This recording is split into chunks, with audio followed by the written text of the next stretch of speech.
ढेंकानाल जिला परजंग ब्लॉक कार्यालय परिसर में ब्लॉक मिशन शक्ति द्वारा आयोजित माँ पाई गछटी कार्यक्रम ब्लॉक अध्यक्षा सर्विष्ठा दल बेहरा अध्यक्षतार अनुष्ठित हो जाइछि।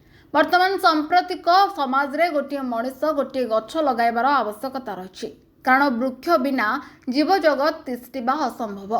सांप्रतिक समाज रे दिनकु दिन जनसंख्या वृद्धि पाइबा सांगकु कल कारखाना बढ़ी चलिथिबारु जंगल ह्रास पाउछि। एहाकु दृष्टि रखी परिवेश सबुज सुंदर करबा पई आममानंक सहयोग रे सरकारंक पक्षरु प्रत्येक वर्ष विभिन्न अनुष्ठान मानंकरे वृक्षरोपण कार्यक्रम करा जाउछि। एतद व्यतीत आम देश में परिवेश सुरक्षा दिवस और जंगल विभाग पक्षरु वन महोत्सव पालन करा जाई जन सचेतन सृष्टि करा जाउछि। गछ लगाइबा एवं गछ बंचाइबा आमर कर्तव्य। वर्तमान परिस्थिति रे आमे समस्ते गोटे लेखाएं गछ लगाई वायुमंडल रे अम्लजान सृष्टि करबा आमर कर्तव्य रही।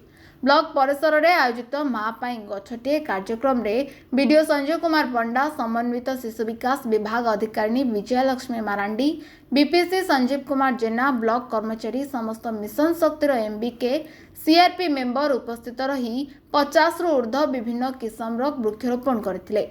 ढेंकानाल जिला परजंग ब्लॉक रु Nirmal Gananayak report, now Odisha news.